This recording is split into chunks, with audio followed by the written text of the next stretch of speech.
Hello student, मैं दीक्षा। स्वागत है आपका आपके अपने यूट्यूब चैनल में, जिसमें हम पढ़ रहे हैं मई 2023 के करंट अफेयर को। इस करंट अफेयर श्रृंखला के अंतर्गत अभी तक हमने दो मेजर टॉपिक संविधान एवं अंतर्राष्ट्रीय संबंधों के बारे में पढ़ा। आज का हमारा तीसरा मेजर टॉपिक रहेगा अर्थव्यवस्था। मई 2023 में अर्थव्यवस्था से संबंधित क्या समसामयिक घटनाएं रहीं, उन सब के बारे में विस्तृत में पर चर्चा करते हैं। चलिए तो स्टार्ट करते हैं। आज का हमारा पहला टॉपिक रहेगा प्रतिस्पर्धा संशोधन अधिनियम 2023 के बारे में। इस संशोधन अधिनियम के बारे में पढ़ते हैं। हाल ही में केंद्र सरकार ने प्रतिस्पर्धा संशोधन अधिनियम 2023 को लागू कर इसके कई प्रावधान को अधिसूचित किया है। इस संशोधन अधिनियम में के जरिए प्रतिस्पर्धा अधिनियम 2002 में संशोधन किया गया है।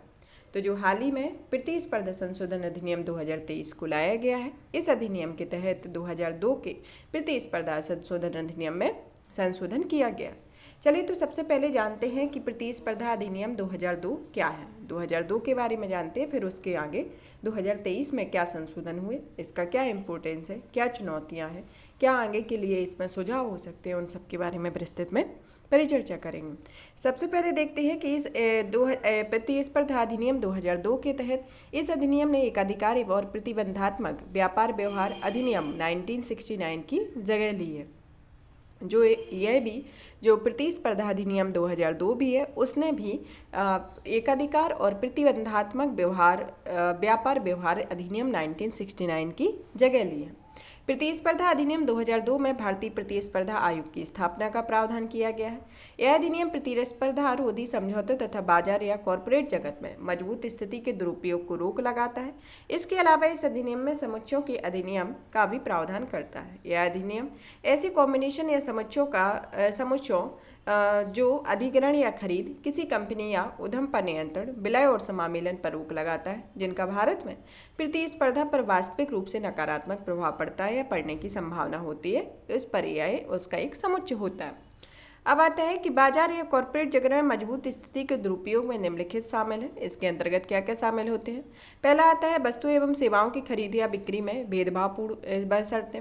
दूसरा आता है वस्तु विनिर्माण या सेवाओं को रोकना। और तीसरा आता है कि किसी प्रतिस्पर्धी कंपनी या उद्यम को बाजार में पहुंचने से रोकने में कार्य पद्धतियों को शामिल होना आदि इसके अंतर्गत आता है। अब आते हैं अधिनियम में संशोधित की गई परिभाषाएं। सबसे पहले देखते हैं। पहले तो हमने देखा कि 2002 का अधिनियम कब लाया गया और यह किसकी जगह ली है। एकाधिकार और प्रतिबंधात्मक व्यापार की अधिनियम की जगह ली है। और इसमें जो 2023 में 2002 के तहत जो संशोधन किए गए हैं, तो 2023 में क्या संशोधन हुए हैं, उसके अंतर्गत संशोधित परिभाषाओं को सबसे पहले देखते हैं, जिसमें आता है कॉम्बिनेशन या समुच्चयों की परिभाषा के संदर्भ में। इस परिभाषा के संदर्भ में प्रतिस्पर्धा संशोधन अधिनियम 2000 करोड़ रुपए से अधिक मूल्य के लेन देन वाले कॉम्बिनेशन की परिभाषा का विस्तार किया गया है। इसमें उद्यमों का विलय, खरीद या अधिग्रहण का समामेलन शामिल है। कॉम्बिनेशन की मंजूरी की समय सीमा में कमी के संदर्भ में किसी 210 से घटाकर 150 कर दिया गया है। सीसीआई के लिए अब यह अनिवार्य कर दिया गया है कि वह किसी कॉम्बिनेशन को लेकर 30 दिनों के भीतर प्रथम दृष्टया राय व्यक्त करे, और ऐसा नहीं होने पर समुच्चय को अनुमोदित माना जाएगा, मतलब समुच्चय को मंजूरी दी जाएगी। कॉम्बिनेशन के वर्गीकरण के लिए कंट्रोल यानी नियंत्रण को भी परिभाषित किया गया है। संशोधन अधिनियम के जरिए नियंत्रण की परिभाषा को संशोधित किया गया है। इसके अनुसार कंपनी या उद्यम के प्रबंधन, आंतरिक और बाह्य मामलों के रणनीतिक व्यवसायिक निर्णयों को पर्याप्त रूप से प्रभावित करने की क्षमता को नियंत्रण समझा जाएगा। इसके अंतर्गत इसमें संशोधन हुआ। अब आता है हब एंड स्पोक अरेंजमेंट को शामिल करने के लिए व्यापारिक संघों के दायरे का विस्तार किया गया। इसके अंतर्गत कई कंपनियां सामान्य एक जैसी व्यवहारिक गतिविधियों में शामिल नहीं होती हैं। यदि ऐसी कंपनियां हब एंड स्पोक अरेंजमेंट के लिए किसी समझौते में शामिल होती हैं या शामिल होने की इच्छुक होती हैं, तो उन्हें कार्टेलाइजेशन मतलब कि ऊपरी स्तर पर संघ बनाकर प्रतिस्पर्धा रोधी कार्य करना के लिए उत्तरदायी ठहराया जा सकता है। हब एंड स्पोक अरेंजमेंट वस्तुतः ऊपरी स्तर पर मिलीभगत पर आपूर्तिकर्ता या खुदरा विक्रेता स्तर अर्थात निचले स्तर पर प्रतिबंध लगाने पर या उन्हें अपने अनुसार नियंत्रित करने की एक व्यवस्था होती है। अब आता है शिकायत निवारण और दंड व जुर्माना संबंधी प्रावधान के संदर्भ में।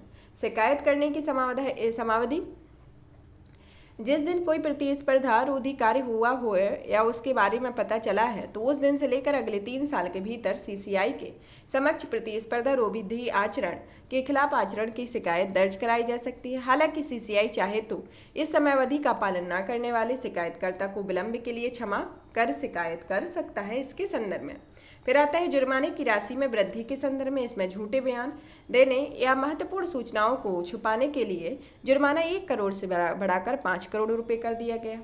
वैश्विक टर्नओवर के आधार पर जुर्माना के संदर्भ में कि प्रतिस्पर्धा रोधी समझौतों को या बाजार या कॉर्पोरेट जगत में मजबूत स्थिति के दुरुपयोग के लिए दोषी व्यक्ति को अब उसके वैश्विक टर्नओवर के आधार पर दंड दिया जाएगा। दोषी व्यक्ति या उद्यम के वैश्विक टर्नओवर की गणना उसके सभी उत्पादों और सेवाओं के आधार पर की जाएगी। फिर आते हैं अपराधों के समन के संदर्भ में कि कंपाउंडिंग ऑफ ऑफेंस के संदर्भ में कि प्रतिस्पर्धा अधिनियम में एक नया प्रावधान जोड़कर कुछ अपराधों के समन की अनुमति दी गई है, जिसके अंतर्गत पहला आता है कि सामान्यतः अपराधों के समन का आशय दोषी को जेल न भेजने से है।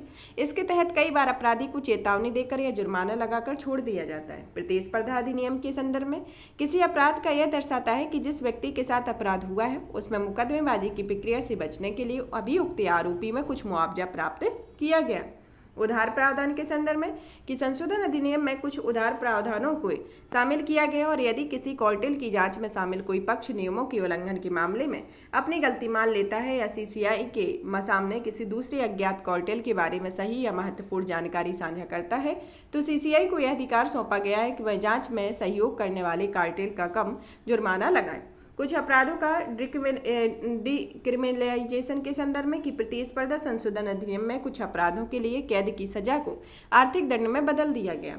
इन अपराधों में निम्नलिखित शामिल है, जिसके अंतर्गत पहला आता है कि प्रतिस्पर्धा रोधी समझौते के संबंध में सीसीआई के आदेशों या महानिर्देशों के निर्देशों का पालन नहीं करना, बाजार या कॉर्पोरेट जगत में मजबूत स्थिति का दुरुपयोग करना इसके संदर्भ में एक प्रमुख मापदंड है या जुर्माने के संदर्भ में कुछ प्रावधान है। अब आता है भारतीय प्रतिस्पर्धा आयोग के बारे में कि सीसीआई क्या है। सीसीआई का मुख्यालय नई दिल्ली में है। इसकी स्थापना केंद्र सरकार के द्वारा 2003 में की गई थी। इसे प्रतिस्पर्धा अधिनियम 2002 के तहत एक वैधानिक निकाय के रूप में स्थापित किया गया था। यह कॉर्पोरेट कार्य मंत्रालय के अंतर्गत आता है। इसमें सदस्य सीसीआई में केंद्र सरकार द्वारा नियुक्त एक अध्यक्ष 2 से 6 सदस्य होते हैं और इसके अध्यक्ष एवं सदस्य या तो 5 साल तक या 65 वर्ष की आयु तक काम करते हैं और वे पुनर्नियुक्ति के भी पात्र होते हैं। अब इसके सौंपे गए कार्य होते हैं कि सीसीआई को कुछ कार्य सौंपे जाते हैं, जिसके अंतर्गत पहला आता है कि प्रतिस्पर्धा को प्रतिकूल प्रभाव डालने वाली प्रथाओं को समाप्त करना, दूसरा आता है प्रतिस्पर्धा को बढ़ावा देना और उसे बनाए रखना, और तीसरा आता है उपभोक्ताओं के हितों की रक्षा करना, और चौथा आता है भारत के बाजारों में व्यापार करने की स्वतंत्रता सुनिश्चित करना। इसके संदर्भ में सौंपे गए प्रमुख कार्य होते हैं। अब आता है प्रतिस्पर्धा संशोधन अधिनियम 2023 के अन्य प्रावधान के संदर्भ में पहला प्रावधान आता है कि प्रतिस्पर्धा रोधी कार्रवाइयों में निपटान और प्रतिबद्धता की व्यवस्था के संदर्भ में मूल अधिनियम में यह प्रावधान किया गया है कि सीसीआई प्रतिस्पर्धा रोधी समझौता करने वाले उद्यमों के खिलाफ कार्यवाही कर सकता है। हालांकि संशोधन अधिनियम में यह शामिल किया गया। निम्नलिखित परिस्थितियों में सीसीआई किसी जांच की कार्यवाही रोक सकता है यदि उद्यम मामले के निपटान की पेशकश करें या यदि उद्यम इस संबंध में प्रतिबद्धता जाहिर करे जो ठोस या व्यवहारिक हो। ओपन ऑफर को लागू करना या शेयरों की खरीद के संदर्भ में कि शेयर संशोधन अधिनियम 2 के अनुसार सीसीआई की मंजूरी से पहले भी कोई उद्यम या कंपनी ओपन ऑफर को लागू कर सकती है या शेयरों या प्रतिभूतियों की खरीद कर सकती है। हालांकि ऐसे लेनदेन को किसी विनियमित स्टॉक एक्सचेंज के जरिए ही पूरा किया जा सकता है। जब तक सीसीआई ऐसे खरीद के लिए अपनी मंजूरी नहीं देता है तब तक इन्हें खरीदने वाली निम्नलिखित अनुमति नहीं होती है कि पहली अनुमति नहीं होती है कि खरीदार शेयरों के मामले में स्वामित्व या लाभकारी अधिकार या मतदान के अधिकार का प्रयोग नहीं कर सकता, और दूसरा होता है कि खरीदार ना तो कोई लाभांश ले सकता है और ना ही अन्य कोई लाभ प्राप्त कर सकता है। अब आता है महानिदेशक की नियुक्ति के संदर्भ में क्या प्रावधान है। इसके संदर्भ में संशोधन अधिनियम के अनुसार महानिदेशक की नियुक्ति अब सीसीआई द्वारा की जाती है। इसके लिए सीसीआई को केंद्र सरकार की पूर्व मंजूरी लेनी होगी और इससे पहले महानिदेशक को नियुक्ति करने की शक्ति केंद्र सरकार के पास थी। इसके संदर्भ में नए संशोधन के महत्व के बारे में देखते हैं कि इसके अंतर्गत पहला महत्व आता है कि शीघ्र मंजूरी। कॉम्बिनेशन की मंजूरी के लिए अधिकतम समय सीमा में कमी करने के लिए मंजूरी देने की प्रक्रिया तेज हो जाएगी।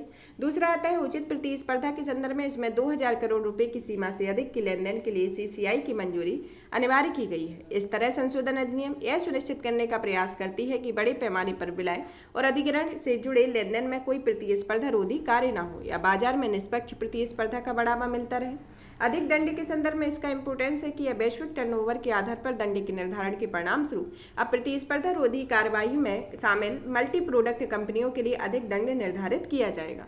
इस प्रकार कठोर दंड के प्रावधान कानून का भय बना रहेगा और नियमों का पालन सुनिश्चित होगा। फिर आता है क्षेत्राधिकार में वृद्धि के संदर्भ में कि समझौता मूल्य सीमा को लागू करने और साथ ही नियंत्रण के लिए एक सीमा को शिथिल करने से लेन देन की संख्या में वृद्धि होगी। इस वृद्धि की गणना सीसीआई के विलय नियंत्रण क्षेत्राधिकार के तहत की जाएगी। मामले का जल्द समाधान के संदर्भ में कि इसमें निपटान और प्रतिबद्धता संबंधी प्रावधानों को शामिल करने के लिए प्रतिबद्धता रोधी कार्यवाही का यथाशीघ्र समाधान करना संभव होगा। इसके संदर्भ में एक प्रमुख इंपोर्टेंस है। अब आता है कि इसमें अधिनियम से जुड़ी कुछ चिंताएं हैं, जिसमें अंतर्गत आता है कि महत्वपूर्ण प्रभाव, लेन देन का मूल्य जैसी अवधारणाओं की व्याख्या में अस्पष्टता का होना, सीसीआई के साथ व्यापक भागीदारी सुनिश्चित करने के लिए पक्षकारों का अतिरिक्त दबाव बढ़ेगा तथा पक्षकारों के साथ सीसीआई पर भी समय संबंधी दबाव बढ़ जाएगा और लेन देन की राशि को लेकर नई सीमा तय की गई है और उससे सीसीआई के पास दर्ज किए गए जाने वाले ट्रांजैक्शन की संख्या काफी बढ़ जाएगी। इसके संदर्भ में प्रमुख चिंता है। तो इसके निष्कर्ष के रूप में देखते हैं कि उपयुक्त संशोधन एक दूरदर्शी है और प्रतिस्पर्धा संबंधी नियम कानून से जुड़े भविष्य के मुद्दों में निपटने के लिए सक्षम है। हालांकि इसमें अभी कुछ और सुधार किए जा सकते हैं। इसके लिए अधिनियम से संबंधित सभी अस्पष्टताओं को दूर करना होगा। साथ ही संशोधन अधिनियम के प्रावधानों के आसान एवं प्रभावी पालन को सुनिश्चित करने के लिए सरल प्रक्रियाओं का भी निर्माण करना होगा। इसके संदर्भ में ये निष्कर्ष के तौर पर। अब आता है नेक्स्ट टॉपिक की लंदन इंटरबैंक ऑफर्ड रेट पर निर्भरता की समाप्ति के संदर्भ में। इस संदर्भ में हाल ही में भारतीय रिजर्व बैंक या आरबीआई ने बैंकों और आरबीआई द्वारा विनियमित अन्य संस्थाओं के लिए एक एडवाइजरी जारी की हुई है। उन्हें 1 जुलाई 2023 से लिबोर या London landmark interbank offered rate से पूर्णतः बाहर निकलने के कदम उठाने के हेतु कहा गया। सबसे पहले जानते हैं कि लंदन इंटरबैंक ऑफर्ड रेट क्या होता है। इसके बारे में यह एक बेंचमार्क दर होती है, जिसके अंतर्गत यह वैश्विक बेंचमार्क दर है, जिसमें एलिबोर का इस्तेमाल वैश्विक स्तर पर ब्याज दर को तय करने के लिए एक बेंचमार्क के तौर पर किया जाता है। इसी दर पर प्रमुख वैश्विक बैंक, अंतर्राष्ट्रीय इंटरबैंक बाजार में एक दूसरे को ऋण देते हैं और ये ऋण अल्पावधि के लिए दिए जाते हैं। विनिमय के संदर्भ में इसके अंतर्गत विनिमय 2014 के पहले लिबोर को ब्रिटिश बैंकर्स एसोसिएशन द्वारा तय किया जाता था, लेकिन बाद में बेंचमार्क की रखरखाव के लिए यूके फाइनेंशियल कंडक्ट अथॉरिटी के दायरे में लाया गया। इसके संदर्भ में कुछ विनिमय है। फिर आता है कि इसकी लिबोर की गणना को 31 दिसंबर 2021 के पहले लिबोर की गणना 5 मुद्राओं अमेरिकी dollar, euro, pound, Swiss franc, जापानी येन के लिए की जाती थी। इसके अलावा इसकी गणना इनके प्रत्येक मुद्रा के संदर्भ में 7 अवधियों, ओवरनाइट या स्पॉट नेक्स्ट, 1 सप्ताह, 1 महीना, 2 महीना, 3 महीना, 6 महीना और 12 महीने के लिए की जाती थी और मार्च 2021 में इसे चरणबद्ध रूप से वापस लेने की घोषणा कर दी गई है, जिसके बाद से केवल यूएस डॉलर आधारित लिबोर की जारी करने की अनुमति दी गई है। जो पहले 5 मुद्राओं में होता था वह अभी प्रेजेंट में सिर्फ 1 मुद्रा यूएस डॉलर के संदर्भ में होगी। बेंचमार्क के रूप में उपयोग करने के संदर्भ में कि इसका ओवर द काउंटर बाजारों में वैश्विक स्तर पर एक्सचेंजों में फ्यूचर्स, ऑप्शन, स्वैप और अन्य डेरिवेटिव वित्तीय लिखतों में व्यापार करने हेतु बेंचमार्क के रूप में उपयोग किया जाता है और इसका उपयोग वाणिज्यिक उत्पादों जैसे floating rate certificate of deposit, variable rate mortgage आदि के लिए किया जाता है। कई सारे उपभोक्ता ऋण उत्पाद भी इसका बेंचमार्क के रूप में उपयोग करते हैं। मार्गेज, क्रेडिट कार्ड, छात्र ऋण आदि उपभोक्ता ऋण उत्पादों के इसके प्रमुख उदाहरण हैं। अब आते हैं इससे संबंधित तथ्यों के बारे में देखते हैं कि लिबोर और Mumbai interbank forward outright rate का इस्तेमाल 30 जून 2023 को एक चरणबद्ध तरीके से बंद कर दिया जाएगा। तो कब बंद कर दिया जाएगा? 30 जून 2023 को इसको बंद कर दिया जाएगा। MIFOR या घरेलू ब्याज दर के लिए एक बेंचमार्क होती है। Mumbai interbank forward outright rate यह एक घरेलू बाजार के लिए बेंचमार्क है जो वर्तमान में financial benchmark India private limited द्वारा जारी किया जाता है। बैंकों या वित्तीय संस्थाओं को यह सुनिश्चित करने की सलाह दी जाती है कि उनके या उनके ग्राहकों द्वारा किया गया कोई भी नया ट्रांजैक्शन या किसी ट्रांजैक्शन का मूल्य निर्धारण अमेरिकी डॉलर आधारित लिबोर या माइफोर पर निर्भर ना हो। गौरतलब है कि 2017 में ब्रिटिश वित्तीय अधिकारियों को एक जांच में यह पता चला था कि कुछ बड़े बैंकों ने गलत डेटा प्रदान करके संदर्भ दर को ज़्यादा या कम किया था। इस हेरफेर के बाद यह आवश्यक हो गया था कि वैश्विक आर्थिक प्रणाली में लिबोर का उपयोग समाप्त किया जाए। लिबोर में वैश्विक निर्भरता की समाप्ति की आवश्यकता क्यों है, इसके संदर्भ में देखते हैं कि इसमें पहली आवश्यकता आती है बैंकों पर निर्भरता के संदर्भ में। इस प्रणाली का मुख्य दोष यह है कि लिबोर इस बात के लिए बैंकों पर बहुत अधिक निर्भर है कि वे अपने व्यवसायिक हितों की उपेक्षा करते हुए अपनी रिपोर्टिंग के प्रति ईमानदारी बरतें। फिर आता है हेरफेर या मैनिपुलेशन के संदर्भ में। इसमें 2012 में लिबोर के निर्धारण के लिए जुड़े एक बड़े हेरफेर की व्यापक जांच की गई और इस जांच में पाया गया है कि कई बैंक लाभ के लिए लंबे समय से लिबोर दरों में हेरफेर कर रहे थे। फिर आता है 2008 के वित्तीय संकट की भूमिका के संदर्भ में कि क्रेडिट डिफॉल्ट स्वैप का उपयोग या दुरुपयोग 2008 के वित्तीय संकट के प्रमुख कारकों में से एक था और उस समय सीडीएस की दरें लिबोर का उपयोग करके निर्धारित की गई थी। अब आता है लिबोर पर निर्भरता को खत्म करने से भारत को मिलने वाले अतिरिक्त लाभ के संदर्भ में। पहला आता है वित्त पोषण की लागत में कमी के संदर्भ में, जिसके अंतर्गत लिबोर पर निर्भरता की समाप्ति को परिणाम स्वरूप वित्त पोषण की लागत में कई तरीकों से कमी आ सकती है, क्योंकि इसके बाद संदर्भ दरों की गणना अधिक बेहतर और पारदर्शी तरीके से होगी।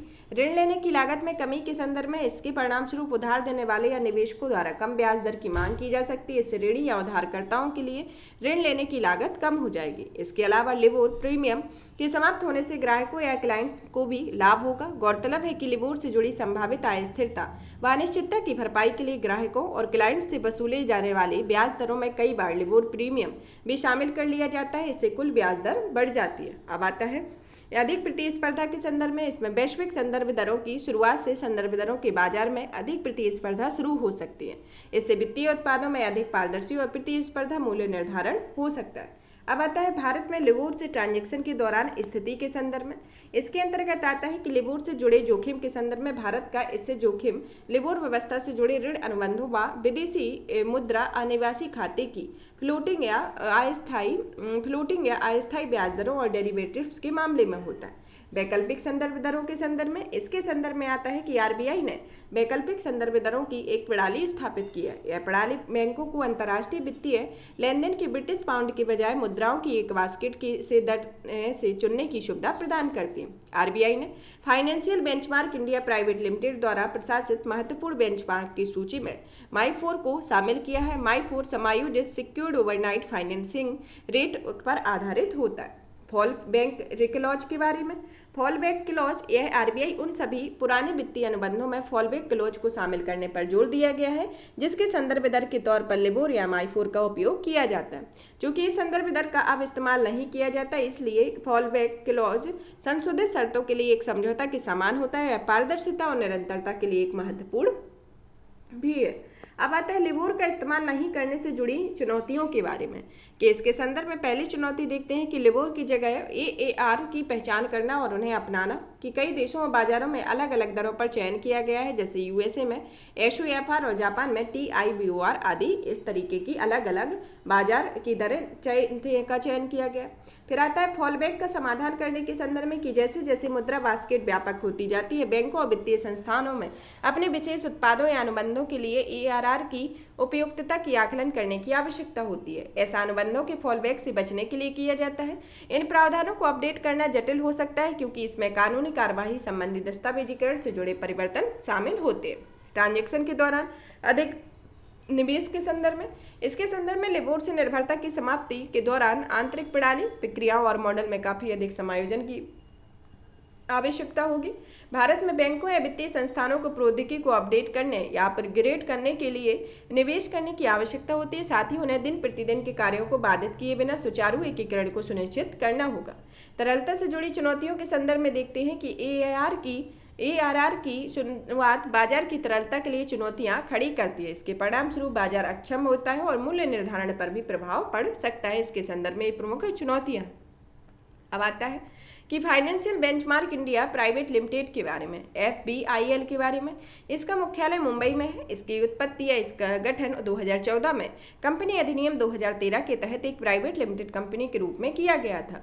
इसका स्वामित्व संयुक्त रूप से fixed income money market and derivatives association of India, foreign exchange dealer association of India और इंडियन बैंक्स ऑफ एसोसिएशन के पास है। इसका उद्देश्य भारत में मुद्रा बाजार, सरकारी प्रतिभूतियां और विदेशी मुद्रा से संबंधित बेंचमार्क विकसित करना और उन पर नजर रखना है। इसका विनिमय FBIL को भारतीय रिजर्व बैंक द्वारा विनियमित किया जाता है। इसके प्रमुख कार्य में आता है कि यह मत या राय के जरिए जुटाए गए डेटा या बाजार डेटा का संग्रह या प्रस्तुतिकरण करता है। बेंचमार्क की गणना संबंधी पद्धतियों का निर्माण, उन्हें अपनाना और समय समय पर उनकी समीक्षा करना। बेंचमार्क की गणना, प्रकाशन और उस पर नजर रखना इसके संदर्भ में इसके प्रमुख कार्य होते हैं। अब आता है वित्तीय बेंचमार्क होता क्या है। वित्तीय बेंचमार्क के बारे में, वित्तीय बेंचमार्क मूल्य निर्धारण, निपटान और वित्तीय अनुबंधों के मूल्यांकन के उद्देश्य से उपयोग में लाए जाने वाले सूचकांकों, मूल्यों या संदर्भ दरों को वित्तीय बेंचमार्क कहा जाता है। ओवर द काउंटर बाजार के संदर्भ में, ओवर द काउंटर बाजार यह विकेंद्रीकृत बाजार का एक प्रकार होता है। इसके तरह से बाजार में भाग लेने वाले लोग या बिना किसी केंद्रीय विनियामक या ब्रोकर के स्टॉक या शेयर जिस मुद्राओं पर या अन्य लिखितों का डायरेक्ट व्यापार करते हैं, इसके संदर्भ में ओवर द काउंटर बाजार इसे कहा जाता है। अब आता है लिबोर के अन्य विकल्प के रूप में देखते हैं कि यूएसए का सिक्योर्ड ओवरनाइट फाइनेंशियल रेट है, यूरोप का यूरोपियन इंटरबैंक ऑफर्ड है, जापान का टोक्यो इंटरबैंक ऑफर्ड रेट है और चीन का संघाई इंटरबैंक ऑफर्ड रेट और भारत का modified Mumbai interbank forward outright rate है। यह लिबोर के अन्य विकल्प है कि अगर लिबोर को बंद कर दिया जाता है तो इसके संदर्भ में प्रत्येक देश के अलग अलग यह नियम है। अब आता है इसके संदर्भ में कि इसके आगे की राय में देखते हैं कि लिबोर की जगह ARR को अपनाने की प्रक्रिया के लिए कई चरण और वित्तीय संस्थान शामिल होंगे। इसमें वित्तीय संस्थानों जैसे कि गैर बैंकिंग संस्थान अब भी लिबोर की समाप्ति से जुड़े प्रभावों का आकलन करने की चुनौतियों का सामना कर रहे हैं। इसके अलावा इन संस्थानों की क्षमता को बढ़ाने हेतु अनुसंधान आधारित मानकीकृत दिशा निर्देश तैयार किए जाने चाहिए। संस्थानों को ARR के चुनाव में सक्षम बनाया जाना चाहिए और इससे संस्थानों और अर्थव्यवस्था के लिए ट्रांजैक्शन की प्रक्रिया का समान रूप से सहज हो सकेगी। अब नेक्स्ट पॉइंट आता है, नेक्स्ट टॉपिक आता है कि उदारीकरण विप्रेषण योजना या लिबरलाइज्ड रेमिटेंस स्कीम के बारे में। हाल ही में केंद्रीय वित्त मंत्रालय ने भारतीय निवासियों द्वारा विदेशों में क्रेडिट कार्ड से किए जाने वाले खर्च को भारतीय रिजर्व बैंक की उदारीकृत विप्रेषण योजना में शामिल किया गया है। उदारीकृत विप्रेषण योजना के तहत एक वित्तीय वर्ष में $250,000 तक के विप्रेषण की अनुमति होती है। विप्रेषण क्या होता है? विप्रेषण विदेशों में पैसा भेजना या खर्च करना होता है।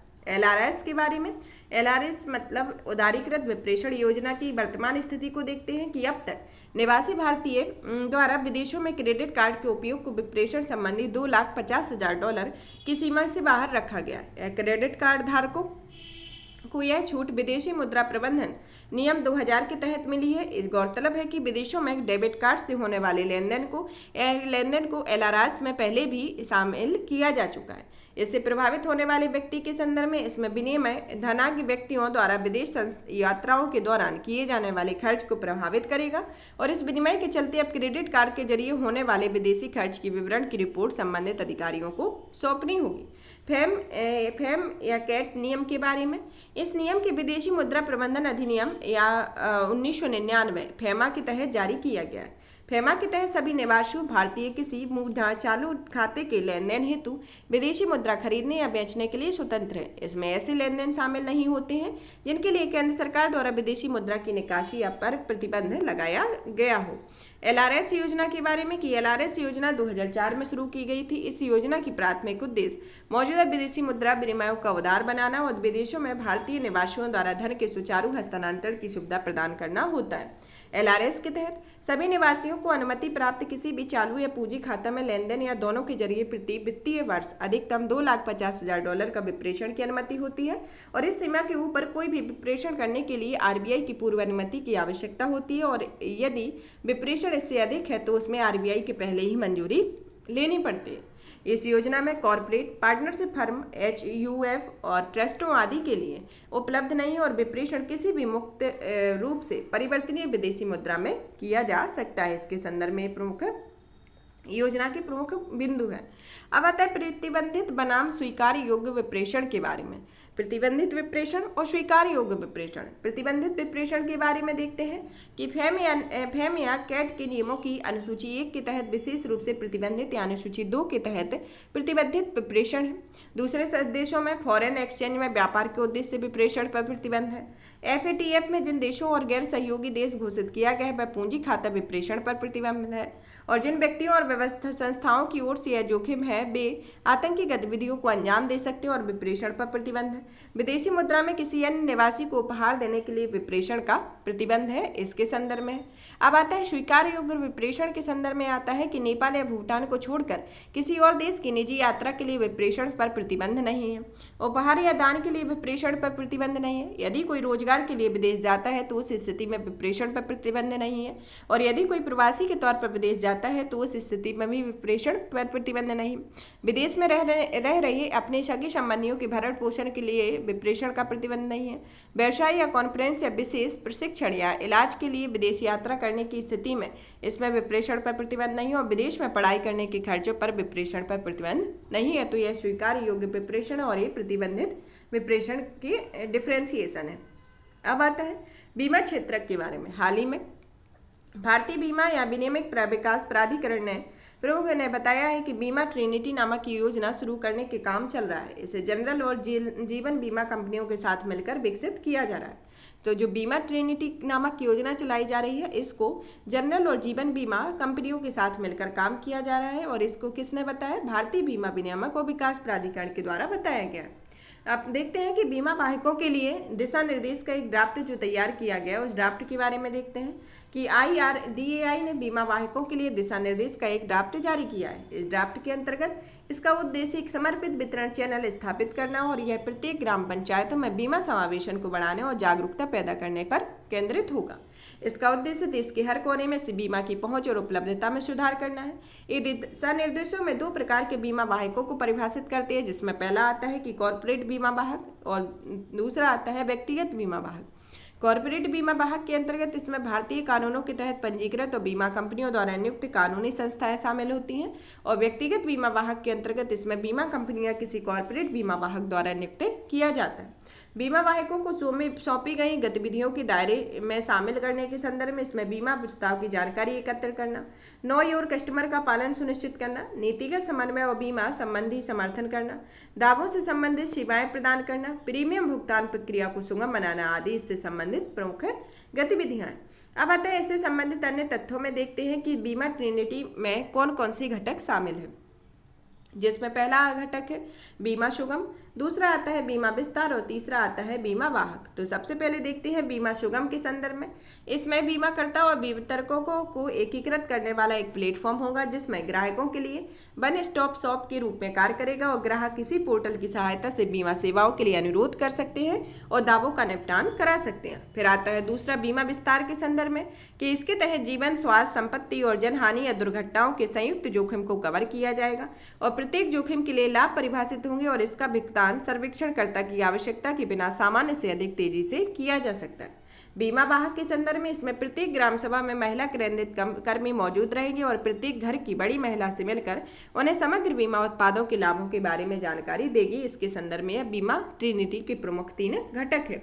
अब आता है अन्य प्रस्तावित उपाय के संदर्भ में देखते हैं। पहला उपाय राज्य स्तरीय समितियां और मूल्य वर्धित सेवाओं के संदर्भ में। इसके अंतर्गत IRDAI राज्य स्तरीय बीमा समितियों के गठन पर विचार कर रहा है, और राज्य सरकारों के साथ सहयोग करते हुए ये समितियां स्थानीय स्तर पर बीमा समाधान प्रदान करने के लिए जिला स्तरीय योजना तैयार करेगी, और ये आबादी अलग अलग जरूरतों को भी पूरा करेगी। नई मूल्य वर्धित सेवाओं के संदर्भ में IRDAI बीमा कानूनों में कुछ संशोधनों को प्रस्तावित करने पर विचार कर रहा है, और इसके तहत बीमाकर्ताओं को जिम या योग की सदस्यता तथा नर्सिंग सेवाओं जैसी मूल्य वर्धित सेवाओं की पेशकश करने में सक्षम बनाया जाएगा। भारत में बीमा क्षेत्र की वर्तमान स्थिति के संदर्भ में देखते हैं कि पहला नंबर पर देखते हैं कुल प्रीमियम के बारे में। कुल प्रीमियम के संदर्भ में प्रीमियम की कुल मात्रा के आधार पर भारत की बीमा क्षेत्र वैश्विक स्तर 10वां सबसे बड़ा बाजार है। इसकी अनुमानित बाजार हिस्सेदारी 1.9% है, और आगामी दशकों में भारत सबसे तेज से बढ़ती बीमा बाजारों में से एक के रूप में उभर सकता है। बीमा घनत्व के बारे में भारत में यह 2001 में $11.1 से बढ़कर 2021 में $91 तक पहुंच गया है, जिसमें जीवन बीमा का हिस्सा $69 और गैर जीवन बीमा का हिस्सा $22 तक है। बीमा पैठ के संदर्भ में या इंश्योरेंस पेनिट्रेशन के संदर्भ में कि भारत में बीमा पेट लगातार बढ़ रहा है और यह 2000 में 2.7% से बढ़कर 2021 में 4.2 तक पहुंच गया है। जीवन बीमा क्षेत्र में बीमा पेट की दर 2021 में 3.2% थी और यह दर उभरते बाजारों की तुलना में दुगनी है, जबकि वैश्विक औसत से थोड़ी अधिक है। अब आता है भारत में बीमा क्षेत्र की वृद्धि के चालक के संदर्भ में कि भारत दुनिया का 10वां सबसे बड़ा बीमा बाजार है और 2032 तक यह दुनिया का 6ठा सबसे बड़ा बीमा बाजार बन जाएगा। बीमा क्षेत्र की वृद्धि के प्रमुख चालक में आता है पहला कि अनुकूल जनसांख्यिकी के संदर्भ में 2020 में भारत की 55% आबादी 20 से 59 वर्ष के आयु वर्ग में है और यह वर्ष 2025 तक यह आबादी 56% तक पहुंच सकती है और ये आंकड़े भारत में बीमा योग्य एक युवा आबादी की ओर इशारा करते हैं। व्यापक मध्यम वर्ग के विस्तार के संदर्भ में कि 2020 से 2030 तक भारत की आबादी में मध्यम आय वाले 14 करोड़ और उच्च आय वाले 2.1 करोड़ परिवार जुड़ जाएंगे और ये भारतीय बीमा क्षेत्र की मांग और वृद्धि दोनों में गति प्रदान करेंगे। इसके संदर्भ में यह व्यापक मध्यम वर्ग का विस्तार है। अब आता है डिजिटल व्यवहार पैटर्न के संदर्भ में कि डिजिटल उपकरणों का इस्तेमाल करने से नागरिकों के साथ साथ एजेंटों की भी सहायता बढ़ेगी और इसके साथ ही लगभग अधिक से अधिक बीमाकर्ताओं की बीमाओं का नवीनीकरण वर्चुअल तरीके से हो रहा है। फिर आता है महामारी के कारण मांग पैटर्न में बदलाव के संदर्भ में इसमें कोविड-19 के चलते डिजिटल साधनों को अपनाने में तेजी आई है और इसके कारण बीमा पेट की दर में भी वृद्धि के साथ साथ लोगों के बीच बीमा को लेकर जागरूकता भी बढ़ी हुई है। सरकारी पहले के संदर्भ में देखते हैं कि आयुष्मान भारत प्रधानमंत्री जन आरोग्य योजना के तहत 23 करोड़ से अधिक लाभार्थियों को आयुष्मान कार्ड जारी करने की अन्य पहलों में शामिल है, जिसके अंतर्गत पहली पहल है कि प्रधानमंत्री सुरक्षा बीमा योजना, दूसरी आती है प्रधानमंत्री जीवन ज्योति बीमा योजना, तीसरी आती है प्रधानमंत्री फसल बीमा योजना और इसी तरीके की अन्य योजनाएं भी आती हैं।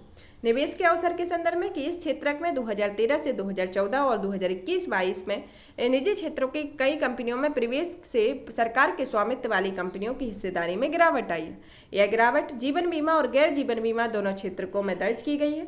सरकार ने घरेलू कंपनियों के प्रत्यक्ष विदेशी निवेश का स्तर 49% से बढ़ाकर 74% कर दिया गया है। इसके संदर्भ में अब आता है इससे जुड़ी कुछ प्रमुख संभावित लाभ के बारे में देखते हैं। सबसे पहले कि बीमा ट्रिनिटी से क्या लाभ है, जिसमें भारत के संदर्भ में भी इसको लाया जा रहा है और वैश्विक स्तर पर भी इसमें कार्य किया जा रहा है, जिसमें आता है कि इसके चलते स्वास्थ्य जीवन परिसंपत्ति बीमा के साथ साथ दुर्घटना की स्थिति व्यापक कवरेज प्रदान करने वाले सस्ते बीमा उत्पादों को बढ़ावा मिलेगा।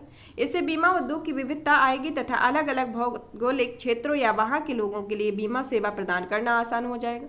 बीमा ट्रिनिटी से अंततः बीमा कवरेज में भी वृद्धि होगी, जिससे अधिक से अधिक लोग बीमा कवरेज का लाभ उठा सकेंगे। और इसका नेक्स्ट पॉइंट आता है कि इससे बीमा संबंधी क्लेम सेटलमेंट और सुव्यवस्थित करने में भी मदद मिलेगी। अब आता है कि इंश्योरेंस पेनिट्रेशन क्या होता है और इंश्योरेंस डेंसिटी क्या होता है। इंश्योरेंस पेनिट्रेशन या बीमा पेट के बारे में है किसी दिए गए वर्ष में कुल बीमा प्रीमियम का सकल घरेलू उत्पाद से अनुपात बीमा पेट कहलाता है और बीमा घनत्व या इंश्योरेंस डेंसिटी है किसी दिए गए वर्ष में कुल बीमा प्रीमियम और उस देश के संपूर्ण जनसंख्या के बीच अनुपात को बीमा घनत्व कहा जाता है। अब आता है बीमा क्षेत्र के समक्ष क्या चुनौतियां हैं, जिसके अंतर्गत पहली चुनौती आती है कि बीमा अनुबंधों की जटिल व अस्पष्ट भाषा के संदर्भ में। इसके कारण बीमा क्षेत्रों में उपभोक्ता शिकायतों से जुड़े मुकदमों की संख्या में बहुत अधिक है तथा बीमा पॉलिसी की शर्तों में लचीलेपन का अभाव होना। फिर आता है बीमा कवरेज बहुत कम होना कि भारत में बीमा पेट और बीमा घनत्व दोनों कम है तथा इसमें अगले 5 वर्षों में बीमा पेट को दोगुना करने के लिए इस क्षेत्र में प्रतिवर्ष 50,000 करोड़ रुपए की पूंजी निवेश की आवश्यकता है। और इसकी नेक्स्ट चुनौती आती है कि ग्राहकों के बीच जागरूकता की कमी का होना और अंतिम चुनौती इसकी है कि बीमाकर्ताओं की ग्रामीण भागीदारी बहुत कम है। इसके संदर्भ में इसकी प्रमुख चुनौतियाँ। अब आता है इरडा के बारे में या भारतीय बीमा विनियामक और विकास प्राधिकरण के बारे में देख लेते हैं कि इसे वित्त मंत्रालय के वित्तीय सेवा विभाग के तहत कार्यरत है और इसका मुख्यालय हैदराबाद तेलंगाना में है। इसकी उत्पत्ति संसद ने IRDAI अधिनियम 1999 के तहत एक वैधानिक निकाय के रूप में गठित किया गया था।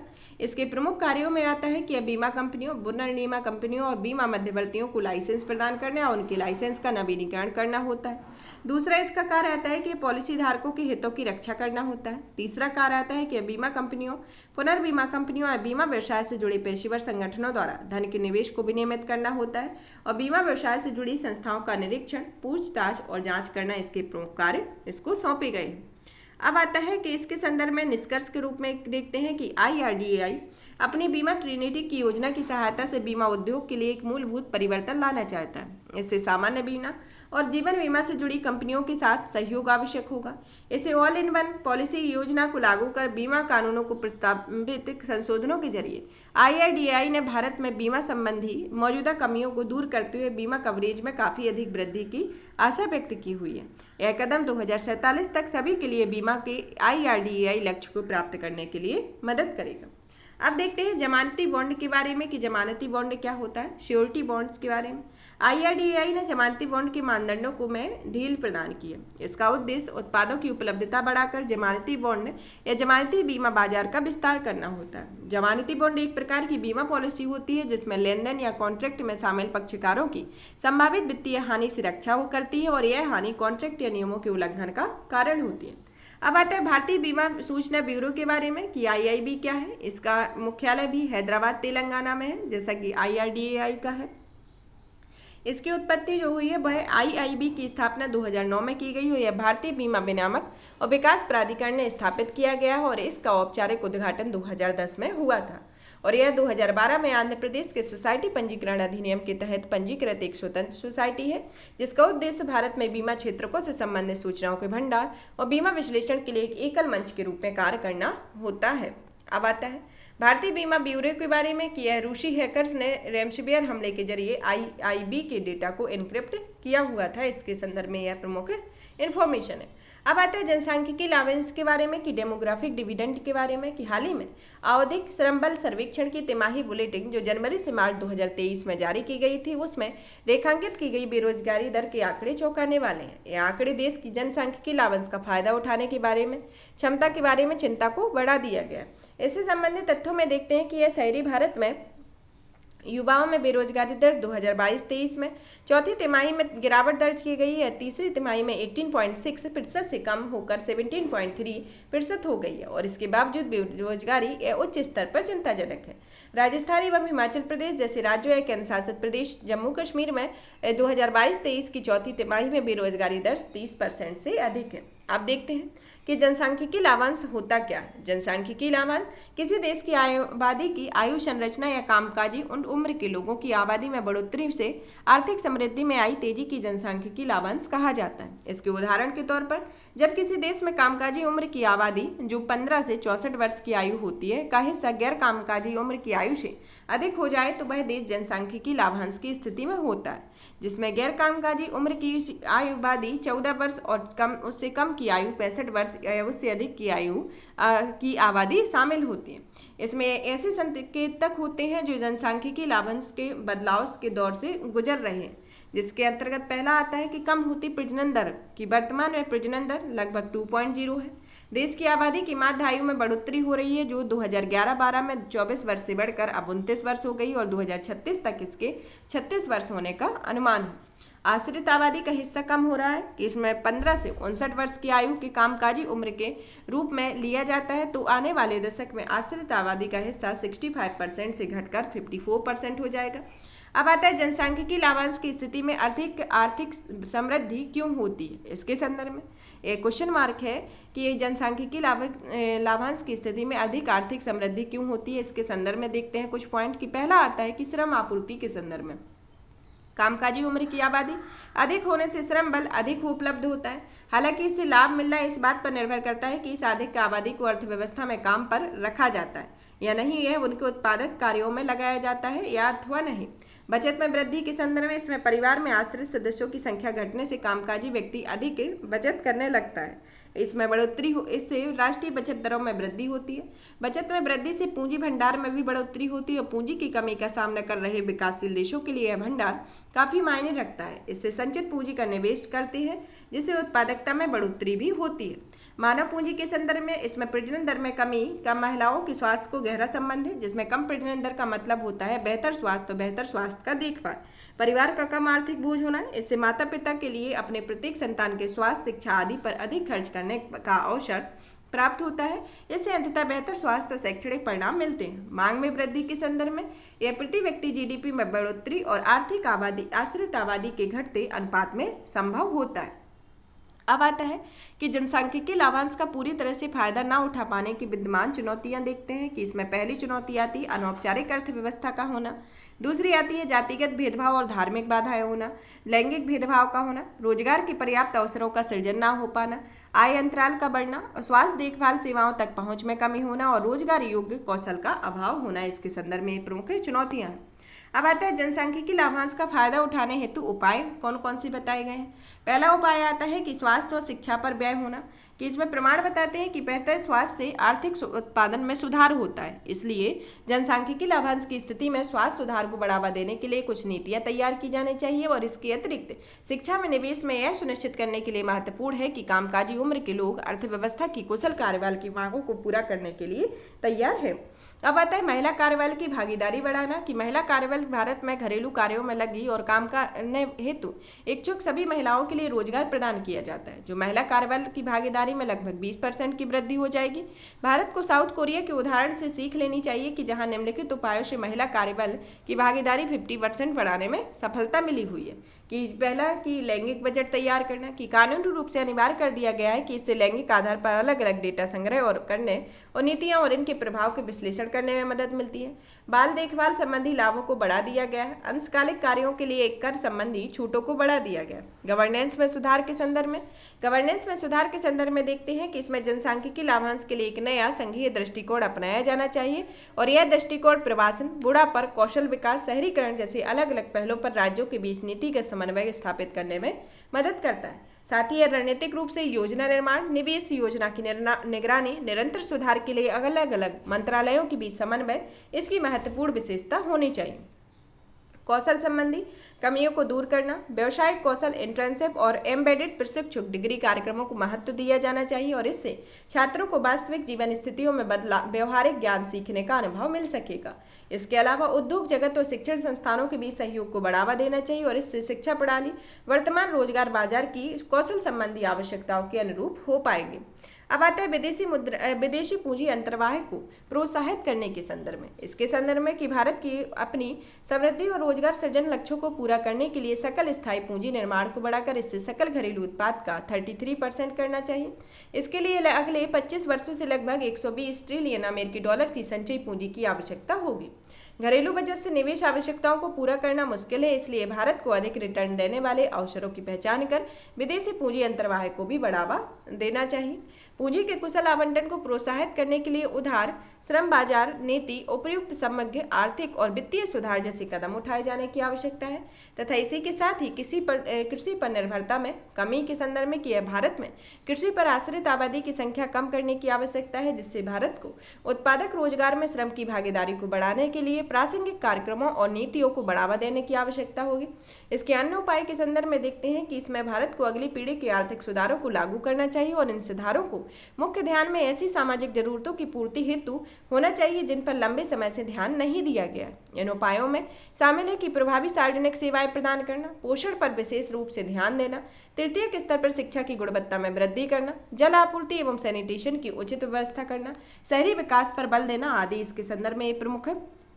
विशेष रूप से इन पर ध्यान रख दिया जाना चाहिए और ऐसी सरकारें जो संपत्ति के अधिकारों का सम्मान, कॉन्ट्रैक्ट की शर्तों का पालन और वृद्धि के शासन को सुनिश्चित करने वाली होती हैं, वह बेहतर आर्थिक माहौल बनाने में अधिक सक्षम होती, उन्हें जनसांख्यिकीय लाभांश की प्राप्ति हेतु सहायता मिलती है। इसके संदर्भ में एक प्रमुख उपाय है। अब आता है कि द्वितीय जनसांख्यिकीय लाभांश के बारे में कि द्वितीय जनसांख्यिकीय लाभांश क्या है। तो उसके पहले प्रथम जनसांख्यिकीय लाभांश के बारे में जानते हैं कि प्रथम जनसांख्यिकीय लाभांश जनसांख्यिकीय ट्रांजैक्शन प्रक्रिया के दौरान प्राप्त होता है। इस दौरान कुल आबादी में कामकाजी उम्र की आबादी का हिस्सा बढ़ जाता है और आश्रित आबादी का प्रतिशत घट जाता है। अब देखते हैं द्वितीय जनसांख्यिकीय लाभांश की स्थिति।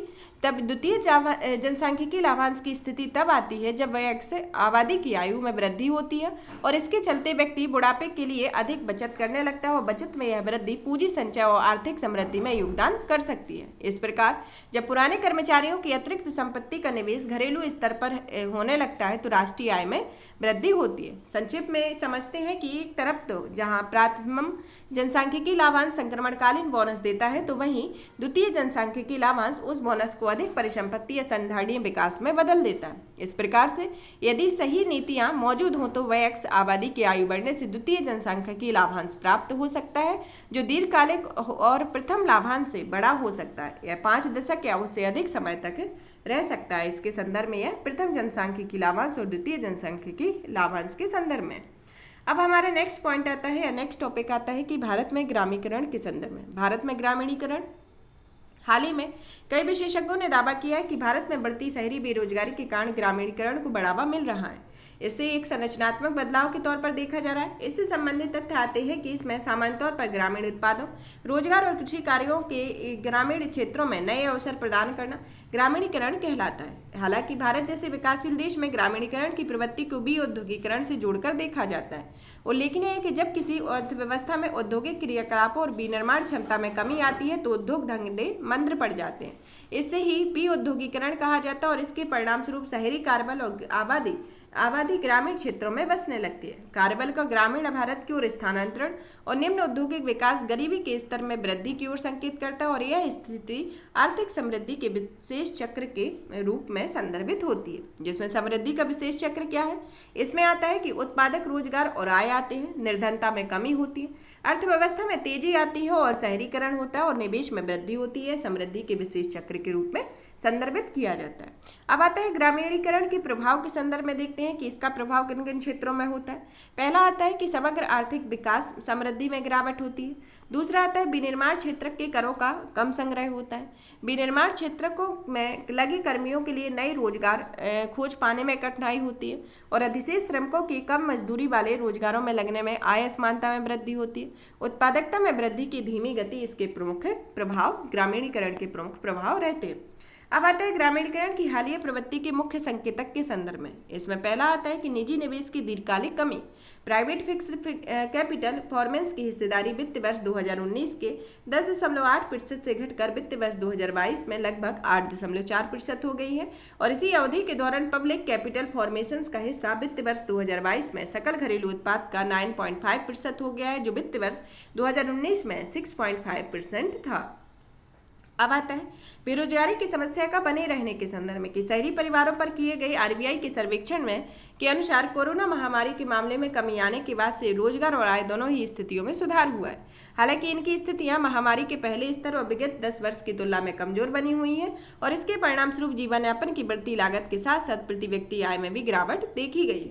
कार्यबल का कृषि की ओर झुकाव के संदर्भ में इसमें आवधिक श्रम बल सर्वेक्षण के अनुसार भारत ने कार्यबल की कृषि पर निर्भरता 2018 से 2019 में 42.5% से बढ़कर 2021-22 में 45.5% हो गई है, जो वास्तविक कृषि जीवीए से 3.8% की दर से बढ़ोतरी हुई है और यह 3.2% की वास्तविक जीडीपी वृद्धि से अधिक है और इसकी गणना 3 वर्षीय CAGR के आधार पर की गई है। अनाज खाद्यान्न की मांग में पुनः वृद्धि के संदर्भ में इसमें NSO के अनुसार भारत में अनाज की प्रति व्यक्ति मासिक खपत 1993-94 में 12.9 किलोग्राम थी, जो 2011-12 में घटकर 10.4 किलोग्राम हो गई। हालांकि वर्तमान प्रवृत्ति विपरीत हो चुकी है क्योंकि अनाज और ब्रेड के प्रति व्यक्ति वास्तविक व्यय में वृद्धि हुई है। औद्योगिक उत्पादन में गिरावट के संदर्भ में इसमें यूएसए में औद्योगिक उत्पादन में वृद्धि हुई और इसके विपरीत पिछले 10 सालों में भारत की औद्योगिक समृद्धि 2000 से 2022 के लगभग 7.7 से घटकर 2.1% तक हो गई है। ग्रामीणीकरण की प्रवृत्ति को रोकने के लिए शुरू की गई कुछ पहल है, जिसमें पहली पहल आती है कि उत्पादन से संबद्ध प्रोत्साहन योजना, जिसके अंतर्गत 14 प्रमुख क्षेत्रों में यह स्टार्ट की गई है। फिर आता है पीएम स्वनिधि के बारे में। इसमें शहरी क्षेत्रों में स्ट्रीट वेंडर्स को कार्यशील पूंजी ऋण प्रदान करने के संदर्भ में पीएम गति शक्ति योजना, यह आर्थिक समृद्धि और सतत विकास के लिए परिवर्तनकारी दृष्टिकोण है। दीनदयाल अंत्योदय योजना या राष्ट्रीय शहरी आजीविका मिशन शहरी गरीब परिवार की निर्धनता और दयनीय स्थिति को दूर करने के लिए। सूक्ष्म व लघु उद्यमों के लिए क्रेडिट गारंटी ट्रस्ट फंड के संदर्भ में यह 1 करोड़ तक जमानती मुक्त ऋण प्रदान करने के लिए है तथा प्रधानमंत्री मुद्रा योजना के तहत यह MSMEs को बिना किसी जमानत के ऋण प्रदान करने के लिए इस योजना को शुरू किया गया। अब आते हैं निष्कर्ष के तौर पर देखते हैं कि इन प्रवृत्तियों में भारत में सबसे तीव्र गति से विकास करने वाली प्रमुख अर्थव्यवस्थाओं की श्रेणी में शामिल कर रहा है। इसे वित्त वर्ष 2022-23 के दौरान भारत की जीडीपी में 7.2% की वृद्धि दर हुई है। इसके अलावा आर्थिक सर्वेक्षण के अनुसार वित्त वर्ष 2023 में भारत की आर्थिक समृद्धि मुख्य रूप से निजी खपत और पूंजी निर्माण के कारण हुई है। इन प्रवृत्तियों में रोजगार पैदा करने की अवसर की मदद की है। इसके अलावा वित्त वर्ष 2024 के विकास की गति में और तेजी की उम्मीद की जा रही है, जिसके अंतर्गत पीएम गति शक्ति, राष्ट्रीय लॉजिस्टिक नीति और उत्पादन से संबद्ध प्रोत्साहन योजनाओं के रूप में किए गए सरकारी उपाय में विनिर्माण को बढ़ावा मिलेगा, उत्पादकता में वृद्धि होगी और रोजगार पैदा होंगे। इसके संदर्भ में ये प्रमुख निष्कर्ष के तौर पर देख सकते हैं। अब आता है भारत में खाद्य भंडारण के संदर्भ में फूड स्टोरेज इन इंडिया।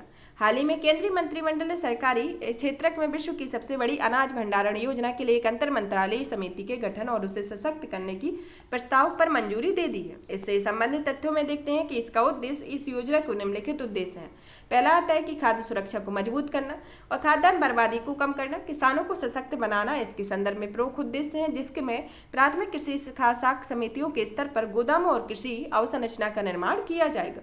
इसका कार्यान्वयन केंद्रीय सहकारिता मंत्री की अध्यक्षता में एक अंतर मंत्रालयी समिति का गठन किया जाएगा, जिसमें सहकारिता मंत्रालय अलग अलग राज्यों में कम से कम 10 चयनित जिलों को एक पायलट प्रोजेक्ट लागू करेंगे और इससे पेशेवर तरीके से योजना का समय पर और एक समान कार्यान्वयन सुनिश्चित हो सकेगा। अलग अलग योजनाओं के समन्वय के संदर्भ में कि अनाज भंडारण योजना के तहत समन्वय के लिए कई योजनाओं की पहचान की गई। इन योजनाओं के तहत आती है, पहली योजना आती है कृषि और किसान कल्याण मंत्रालय। कृषि एवं किसान कल्याण मंत्रालय के अंतर्गत कृषि अवसंरचना कोष, कृषि विपणन अवसंरचना योजना, एकीकृत बागवानी विकास मिशन, कृषि यंत्रीकरण पर उपमिशन इसके अंतर्गत एक प्रमुख योजना है। फिर आता है खाद्य प्रसंस्करण मंत्रालय के अंतर्गत, इसमें प्रधानमंत्री सूक्ष्म खाद्य प्रसंस्करण उद्योगों का औपचारिकरण योजना। फिर आता है प्रधानमंत्री किसान संपदा योजना, इसके अंतर्गत आती है। फिर आता है उपभोक्ता मामले व खाद्य और सार्वजनिक वितरण मंत्रालय के अंतर्गत आती है राष्ट्रीय खाद्य सुरक्षा अधिनियम 2023 के तहत खाद्यान्न का आवंटन और न्यूनतम समर्थन मूल्य पर खाद्यान्नों की खरीद, इसके संदर्भ में प्रमुख योजनाएं स्टार्ट की गई हैं। अब आता है कि प्राथमिक कृषि या ऋण समितियां PSCH क्या होते हैं। इसके संदर्भ में या पैक्स ग्राम स्तरीय सहकारी ऋण समितियां होती हैं जो राज्य स्तर पर राज्य सहकारी बैंकों के शीर्ष नेतृत्व वाली त्रिस्तरीय सहकारी ऋण संरचना में अंतिम कड़ी के रूप में कार्य करती है। ये समितियां किसानों को कृषि कार्यों के लिए अल्पकालिक एवं मध्यम अवधि के लिए कृषि ऋण प्रदान करती है और इस ऋण को फसल ऋण के रूप में भी जाना जाता है। अब आता है कि भारत में अनाज या खाद्यान्न प्रबंधन के संदर्भ में कि इसमें सबसे पहले इसके कुल उत्पादन के बारे में देखते हैं कि इसका सरकारी आंकड़ों के मुताबिक देश में प्रति वर्ष 3100 लाख टन अनाज का उत्पादन होता है। अनाज की खरीद के लिए सरकारी व्यवस्था है, जिसके अंतर्गत केंद्रीय खरीद प्रणाली के अंतर्गत जिसमें केंद्रीय पूल अनाज की खरीद या तो सीधे भारतीय खाद्य निगम द्वारा या राज्य सरकार की एजेंसियों द्वारा की जाती है। हालांकि राज्य सरकार की ऐसी एजेंसियां जो अनाज खरीदती हैं उन्हें FCI को सौंप दिया जाता है। विकेंद्रीकृत खरीद योजना के अंतर्गत इस योजना को 1997-98 में शुरू किया गया है और इसके तहत अनाज की खरीद और वितरण का कार्य स्वयं राज्य सरकारों द्वारा किया जाता है। यह विकेंद्रीकृत खरीद योजना के अंतर्गत है। खाद्यान्न का वितरण के संदर्भ में इसमें केंद्र सरकार FCI के जरिए खाद्यान्न की खरीद, भंडारण व परिवहन संबंधी कार्यकलापों को देखती है। इसके बाद राज्य सरकारों को खाद्यान्न का थोक आवंटन किया जाता है। लाभार्थियों को खाद्यान्न वितरण की जिम्मेदारी राज्य सरकारों को सौंपी गई और इसके लिए राज्य सरकार निम्नलिखित कार्य करती है, जिसके अंतर्गत पहला कार्य आता है कि राज्य के भीतर खाद्यान्न आवंटन संबंधी कार्य करती है, पात्र परिवारों की पहचान करती है, राशन कार्ड जारी करती है और उचित मूल्य की दुकानों में कामकाज की देखरेख करती है। भारत में एक प्रभावी अनाज भंडार प्रणाली की आवश्यकता क्यों है, इसके संदर्भ में पहला पॉइंट आता है कि बैकवर्ड और फॉरवर्ड लिंकेज विकसित करने हेतु एक प्रभावी भंडारण प्रणाली किसानों के साथ साथ खाद्य प्रसंस्करण क्षेत्र को जैसे फॉरवर्ड लिंकेज सिस्टम की भी मदद करता है। फिर आता है स्थानीय भंडारण प्रणालियों के अभाव के संदर्भ में, जिसमें घरेलू क्षेत्रक द्वारा कुल उत्पादन का लगभग 70% हिस्सा अपने पास रखा जाता है और इसके अलावा अनुचित भंडारण में के कारण खेत के स्तर पर भी अत्यधिक मात्रा में अनाज बर्बाद हो जाता है। भंडारण व्यवस्था का अनुचित प्रबंधन के संदर्भ में इसमें प्रायः गोदामों में भंडारण अनाज को उनकी सेल्फ लाइफ से अधिक समय तक रखा जाता है और इस तरह के लंबे भंडारण से अनाज को चूहों, नमी, पक्षियों और कीटों के नुकसान से जोखिम होता है। अवैज्ञानिक भंडारण के संदर्भ में इसमें लगभग 80% हैंडलिंग और वेयर हाउसिंग सुविधाओं को अब तक मशीनीकृत नहीं किया गया है और इसके अलावा अनाज और अन्य कृषि वस्तुओं में लोड करने, उतारने, प्रतिबंधित करने के लिए भी आज भी पारंपरिक मैनुअल तरीके का उपयोग किया जाता है। भंडारण सुविधाओं की पर्याप्त उपलब्धता न होने के संदर्भ में इसमें एफसीआई के पास आज भी अनाज भंडारण केंद्रों, पर्याप्त भंडारण क्षमता वाले गोदामों का अभाव है।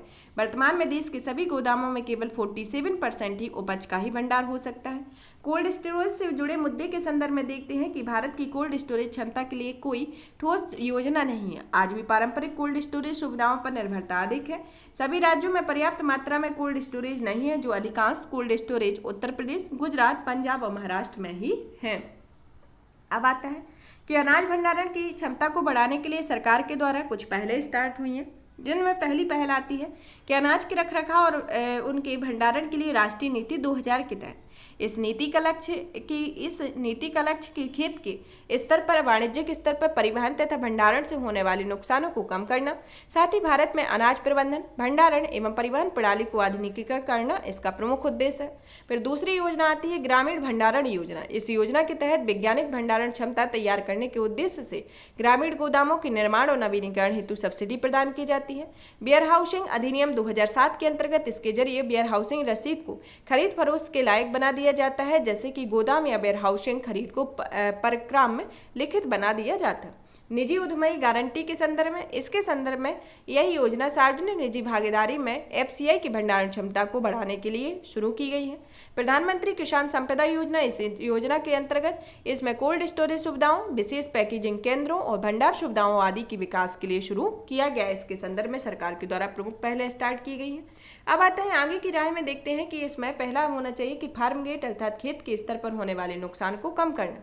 इसके लिए परिवहन लिंक के साथ साथ ग्राम स्तर पर भी अनाज एकत्रण केंद्रों का निर्माण बढ़ावा दिया जाना चाहिए और ये केंद्र आधुनिक पैक हाउस और फसल समूह केंद्र में होने चाहिए और यहाँ पर किसान बागवानी उत्पाद जैसे फल, सब्जी, औषधियों की आसानी से धुलाई, ग्रेडिंग और पैकेजिंग कर सकते हैं।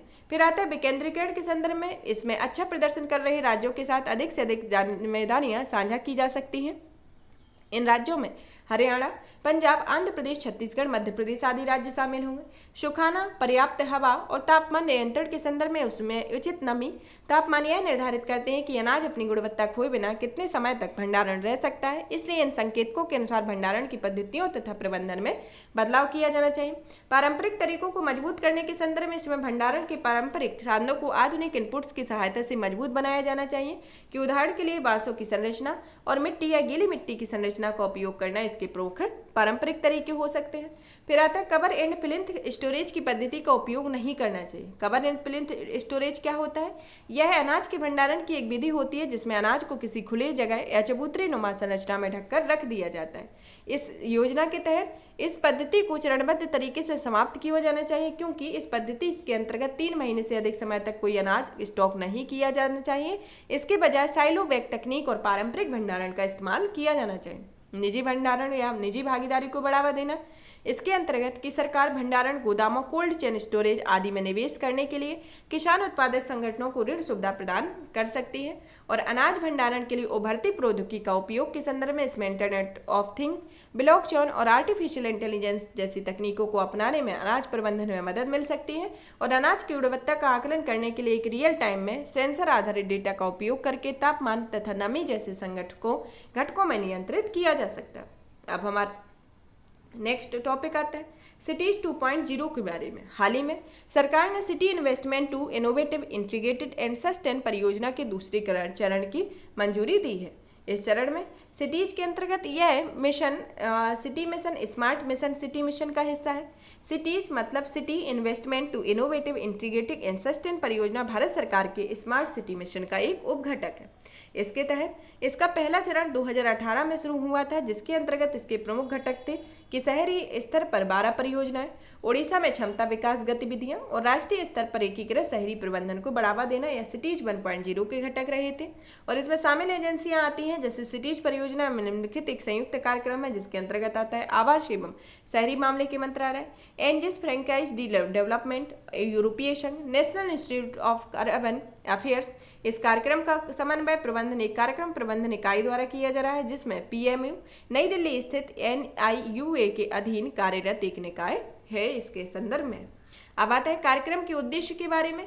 कार्यक्रम के उद्देश्यों के बारे में सबसे पहले उद्देश्य में होता है कि शहरों का चयन करना, कि यह कार्यक्रम चयनित शहरों को नवीन और संधारणीय शहरी अवसंरचना विकास परियोजनाओं को विकसित करने और उन्हें कार्यान्वित करने में मदद करता है। समग्र दृष्टिकोण का होना कि इसके तहत चयनित योजनाओं को निम्नलिखित लाभ प्राप्त होंगे कि टिकाऊ परिवहन में सुधार होगा, सार्वजनिक रूप से खुले स्थानों की संख्या में वृद्धि होगी, ई गवर्नेंस में सुधार के लिए सूचना एवं संचार प्रौद्योगिकी से संबंधित उपायों को लागू करने में मदद मिलेगी और अल्प आय वाली बस्तियों में सामाजिक और संगठनात्मक नवाचार को लागू किया जा सकेगा। विविधता को समर्थन देने के संदर्भ में इसमें चयनित शहरों को अपनी परियोजनाओं को सफलतापूर्वक लागू करने के लिए वित्तीय सहायता, तकनीकी विशेषज्ञता तथा क्षमता निर्माण में सहायता प्रदान की जाएगी। सिटीज परियोजना के द्वितीय चरण के संदर्भ में देखते हैं कि इस चरण का उद्देश्य इस कार्यक्रम में प्रतियोगिता के आधार पर चयनित परियोजनाओं को समर्थन दिया जाएगा। साथ ही निम्न घटकों को भी ध्यान दिया जाएगा जिसके अंतर्गत पहला घटक होता है कि शहर के लिए एक एकीकृत अपशिष्ट प्रबंधन का होना, राज्य स्तर पर जलवायु पर केंद्रित सुधार कार्य होना और राष्ट्रीय स्तर पर संस्थानों को मजबूत बनाना और ज्ञान का प्रसार करना इसके प्रमुख घटक हैं। शहरों की संख्या के संदर्भ में इसे 18 शहरों में लागू किया जाएगा और शहरों का चयन प्रतियोगिता के आधार पर होगा। अनुदान के संदर्भ में इसमें ईएफडी और क्रेडिट इंस्टॉल्ड फॉर बिडराफाओ द्वारा 1760 करोड़ रुपए का ऋण दिया जाएगा जिसमें ईयू द्वारा 106 करोड़ रुपए की तकनीकी सहायता का अनुदान प्रदान किया जाएगा। इसके प्रमुख 3 घटक के संदर्भ में देखते हैं। इसके प्रमुख घटक में आता है कि क्लाइमेट रेजिलिएंट परियोजना के विकास के लिए शहरों हेतु वित्तीय और तकनीकी सहायता प्रदान की जाएगी जिसमें एकीकृत अपशिष्ट प्रबंधन योजना पर ध्यान दिया जाएगा और सभी राज्यों या केंद्र शासित प्रदेशों में मांग के आधार पर सहायता के लिए पात्र होंगे। सभी स्तरों पर हस्तक्षेप होगा कि ऐसा शहरी भारत के केंद्र, राज्य और शहरी स्तर पर क्लाइमेट गवर्नेंस को प्रोत्साहित किया जाएगा। इसके संदर्भ में इसके प्रमुख घटक हैं।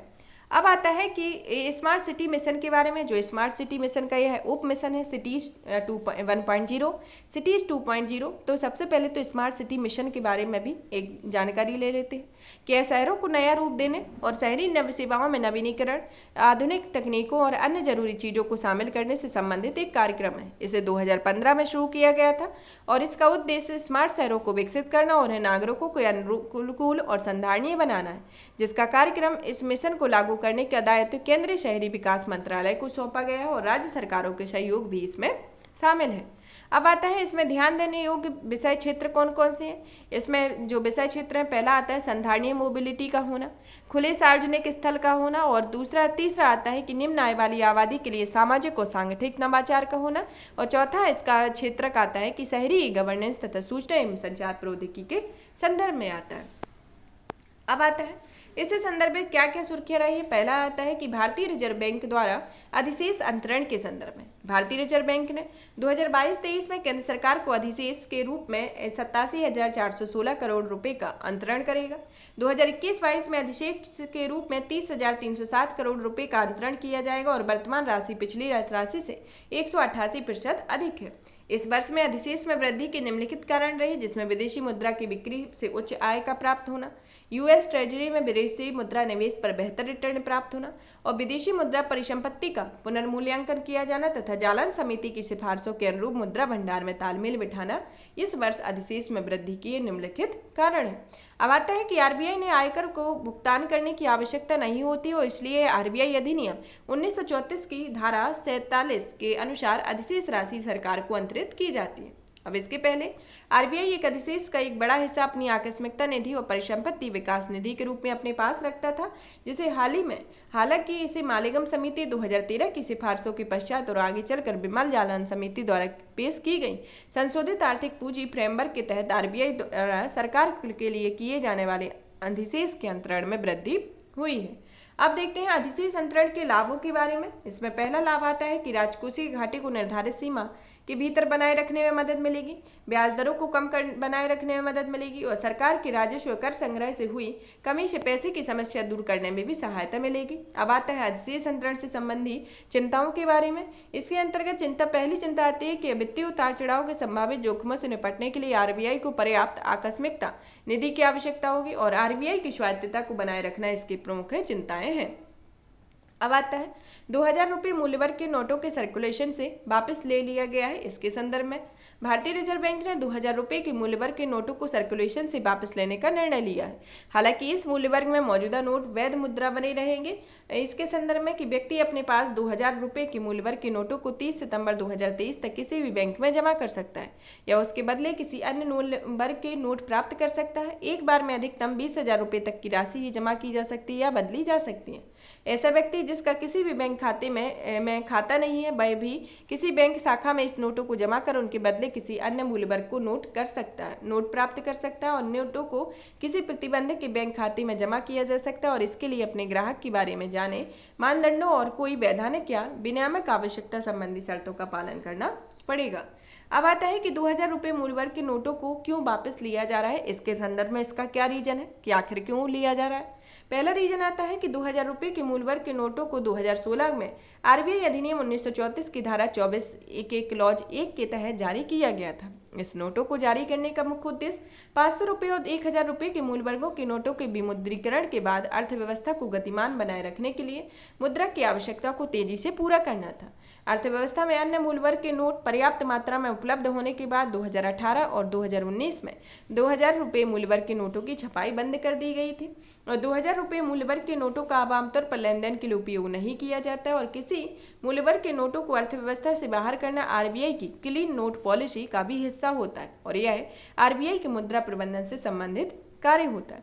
अब जानते हैं कि क्लीन नोट पॉलिसी क्या होती है। क्लीन नोट पॉलिसी को 1999 में लाया गया था जिसका उद्देश्य जनता को बेहतर सुरक्षा प्रणाली से युक्त अच्छी गुणवत्ता वाले करेंसी नोट या सिक्के प्रदान करना होता है। इस क्रम में खराब या गंदे नोटों के चलन से बाहर कर दिया जाता है। अब देखते हैं कि लीगल टेंडर के बारे में कि लीगल टेंडर क्या होता है या वैध मुद्रा क्या होती है। वैध मुद्रा का अर्थ उस मुद्रा से होता है जो कानून का समर्थन प्राप्त होता है और इसे देश का कोई भी व्यक्ति इसे अस्वीकार नहीं कर सकता है। इससे सरकार तथा जनता दोनों ही भुगतान और ऋण चुकाने में साधन के रूप में स्वीकार किए जाते हैं। यह सीमित या असीमित स्वरूप वाली हो सकती है। इसमें भारत में सिक्के सीमित वैध मुद्रा के रूप में कार्य करते हैं जबकि करेंसी नोट असीमित वैध मुद्रा के अंतर्गत कार्य करते हैं। अब आता है 2022-23 के लिए मुद्रा और वित्त पर रिपोर्ट के संदर्भ में। आरबीआई ने 2022-23 के लिए मुद्रा और वित्त पर रिपोर्ट जारी की गई है। इस रिपोर्ट में भारत के लिए जलवायु परिवर्तन के व्यापक आर्थिक प्रभावों का परीक्षण किया गया। रिपोर्ट के प्रमुख बिंदुओं पर नजर डालते हैं तो जिसके अंदर में पहली बिंदु आता है कि भारत में जलवायु परिवर्तन के व्यापक आर्थिक प्रभाव का होना कि भारत जलवायु परिवर्तन के कारण वर्ष 2100 तक अपने सकल घरेलू उत्पाद में 3 से 10% की वार्षिक रूप से हानि का वहन करेगा। 2030 तक हीट स्टेट से जुड़ी उत्पादकता में गिरावट से वैश्विक स्तर पर अनुमानित 80 मिलियन नौकरियों से वंचन की घटना घटित होने का खतरा है और इसमें 34 मिलियन वंचन की घटना भारत में घटित होगी।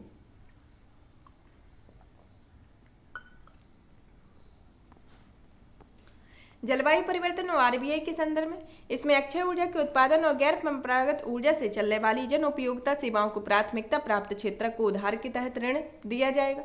RBI network for grinning the financial system में शामिल हो गया है और इसके तहत उद्देश्य पेरिस समझौते के लक्ष्यों को पूरा करने के लिए वैश्विक उपायों को मजबूत करना है। अब आता है जलवायु परिवर्तन और वित्तीय क्षेत्र के संदर्भ में। इसमें सार्वजनिक क्षेत्र के बैंक निजी क्षेत्र के बैंकों की तुलना में जलवायु जोखिम के प्रति अधिक सुवेद्य होते हैं, साथ ही उन्हें पूंजी की कमी का सामना करना पड़ता है।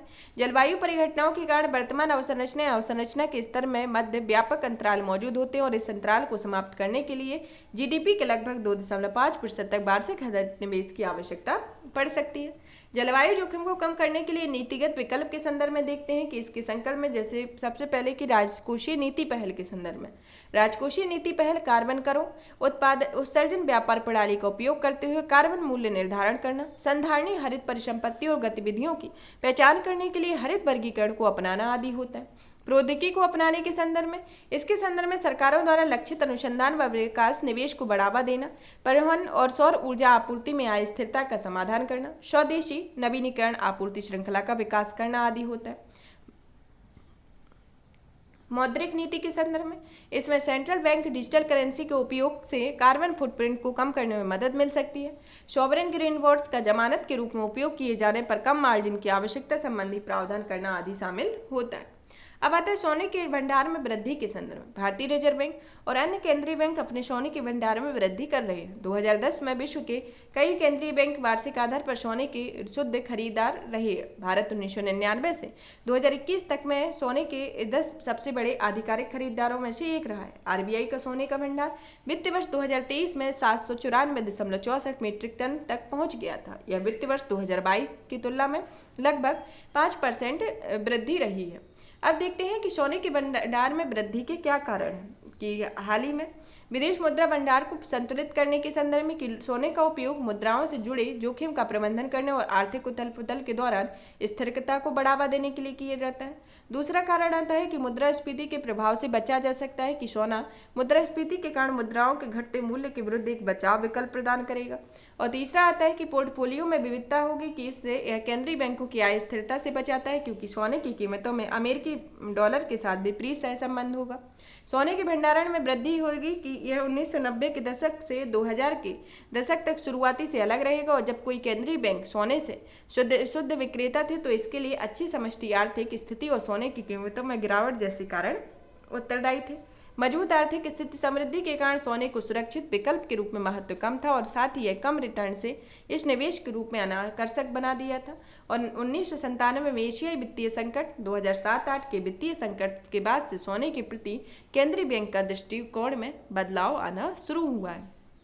अब देखते हैं कि आरबीआई के विदेशी मुद्रा भंडार के घटक के रूप में पहला आता है विदेशी मुद्रा परिसंपत्तियां, दूसरा आता है स्वर्ण और विदेशी आहरण अधिकार, तीसरा और चौथा आता है अंतर्राष्ट्रीय मुद्रा कोष में रिजर्व की स्थिति, जिसमें इसी के मुद्रा के भंडार के घटक के संदर्भ में स्वर्ण है। उसी तरीके से यह स्वर्ण में वृद्धि कर रहा है, जिसके रीजन को भी देखा हुआ है। अब आते हैं इससे संबंधित तथ्य आते हैं कि आरबीआई का गोल्ड रिजर्व या सोने के भंडार के बारे में देखते हैं। आरबीआई का कुल सोना भंडार 800 टन नए उच्चतम स्तर पर पहुंच गया है। ऐसा इसलिए हुआ क्योंकि आरबीआई ने पिछले 5 वित्तीय वर्षों में फरवरी 2023 तक लगातार अपने सोने के भंडार में वृद्धि की हुई है। वैश्विक आधार अनिश्चितता के बढ़ते और भू राजनीतिक तनावों के कारण विश्व की आरक्षित मुद्रा के रूप में डॉलर की महत्ता कम हो रही है, और इससे आरबीआई ने देश के विदेशी मुद्रा भंडार में वृद्धि करने और उसमें विविधता लाने के लिए सोने के भंडार में बढ़ोतरी की हुई है। देशों के केंद्रीय बैंकों की आरक्षित विदेशी मुद्रा भंडार में निम्नलिखित शामिल है, जिसमें यूरो, डॉलर, पाउंड, अन्य मुद्राएं, सोना और विशेष आहरण अधिकार इसके अंतर्गत आते हैं। अब विशेष आहरण अधिकार क्या होते हैं? विशेष आहरण अधिकार या अंतर्राष्ट्रीय मुद्रा कोष ने इसे 1969 में अपने सदस्य देशों के लिए अंतर्राष्ट्रीय आरक्षित संपत्ति के रूप में बनाया था। यह संपत्ति ना तो कोई मुद्रा होती है, ना ही इसे लेकर आईएमएफ कोई दावा किया जा सकता है। व्यवहार में एसडीआर के सिक्के या नोट चलन में नहीं होते। आईएमएफ इसे केवल अपने हिसाब किताब में बही खाते में ही रखता है। आईएमएफ के सदस्य स्वतंत्र रूप से इसका प्रयोग करते हैं। एसडीआर बास्केट में यूएस डॉलर, यूरो, जापान येन, पाउंड स्टर्लिंग या चीनी रेनबिन भी शामिल होते हैं, और एक एसडीआर की कीमत का निर्धारण इन्हीं मुद्राओं को मिले वेटेज के आधार पर किया जाता है। आईएमएफ के सदस्य इन मुद्राओं के एवज में एसडीआर का आदान प्रदान करते हैं। अब आता है अपेक्षित क्रेडिट हानि के संदर्भ में। बैंकों में अपेक्षित क्रेडिट घाटा या हानि आधारित ऋण प्रावधान फ्रेमवर्क को लागू करने के लिए आरबीआई की 1 साल और मांगा है। जनवरी 2023 में आरबीआई ने ड्राफ्ट दिशा निर्देश जारी किए थे। इसमें क्रेडिट हानि के लिए ईसीएल दृष्टिकोण अपनाने का प्रस्ताव किया गया था।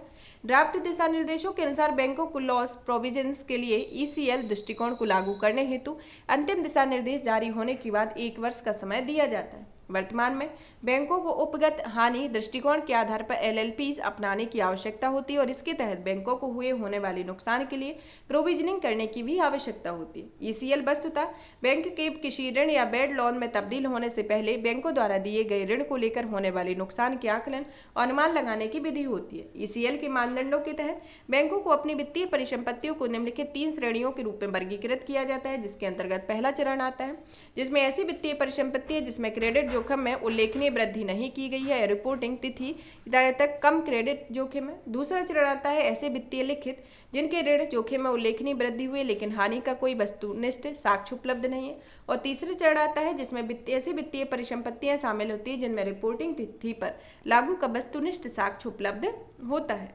अब आता है एंजल टैक्स के बारे में। एंजल टैक्स वित्त मंत्रालय ने एंजल कराधान में बदलाव किया प्रस्ताव दिया हुआ है। साथ ही है उन विदेशी संस्थानों को भी अधिसूचित किया गया है जिनमें कर प्रावधानों को छूट दी जाएगी। एंजल टैक्स को 2012 में प्रस्तुत किया गया है जिसमें गैर सूचीबद्ध कंपनियों को द्वारा जुटाई गई पूंजी पर लगाया जाता है, जिसका उद्देश्य क्लोजली हेल्ड कंपनी के शेयरों की खरीद के माध्यम से गैर हिसाबी धन के सृजन व उनका उपयोग रोकना है। या निवेशक यह खरीद उससे कंपनी के शेयरों को उचित बाजार की तुलना में उच्च मूल्य पर करते हैं। क्लोजली हेल्ड कंपनी ऐसी कंपनियां होती हैं जिनमें अधिकतम शेयर कुछ व्यक्तियों के पास भी होते हैं।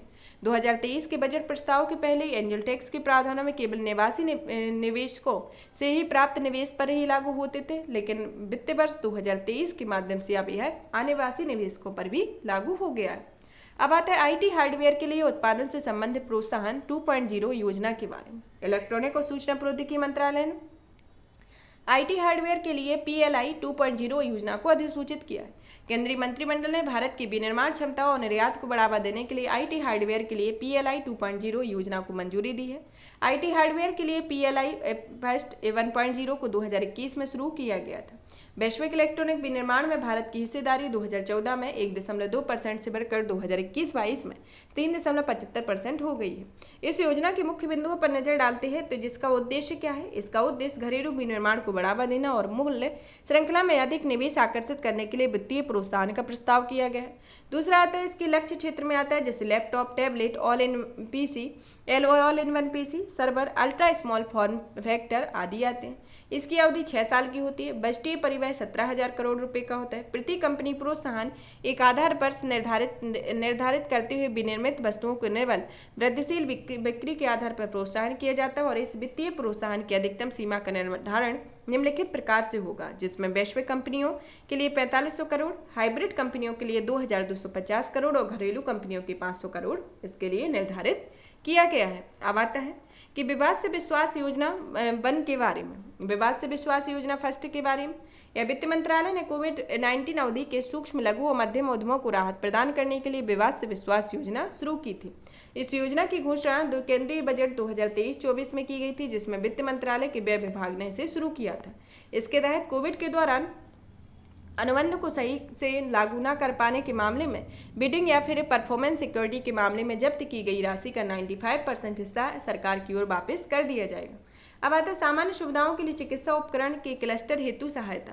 सामान्य सुविधाओं के चिकित्सा उपकरण क्लस्टर हेतु सहायता के संदर्भ में इस योजना का उद्देश्य वित्तीय सहायता प्रदान करके चिकित्सा उपकरण क्लस्टर को मजबूत करना है।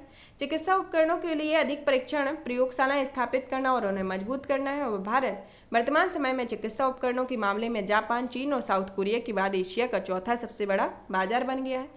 भारतीय बाजार में इस क्षेत्र में कई बहुराष्ट्रीय कंपनियों की महत्वपूर्ण उपस्थिति होती है, जिनकी बिक्री में आयातित चिकित्सा उपकरण की लगभग 75 से 80% तक की भागीदारी होती है। और इस योजना की शुरुआत रसायन और उर्वरक मंत्रालय के औषध विभाग तक की गई है, जिसमें योजना की अवधि 2023-24 से 2026-27 तक रखी गई है। इसके 2 घटकों में 2 प्रमुख घटक हैं, जिसमें पहला घटक आता है सामान्य सुविधाओं के लिए सहायता और दूसरा आता है परीक्षण सुविधाओं के लिए सहायता। इसके प्रमुख घटक हैं। अब योजना आती है ई अपील योजना के बारे में।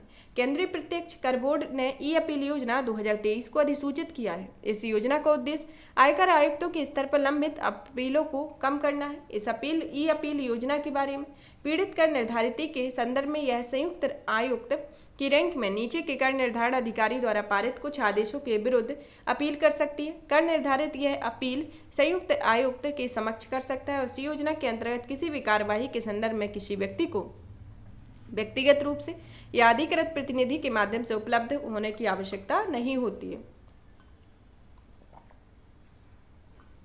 हालांकि अपीलकर्ता व्यक्तिगत सुनवाई का अनुरोध कर सकता है।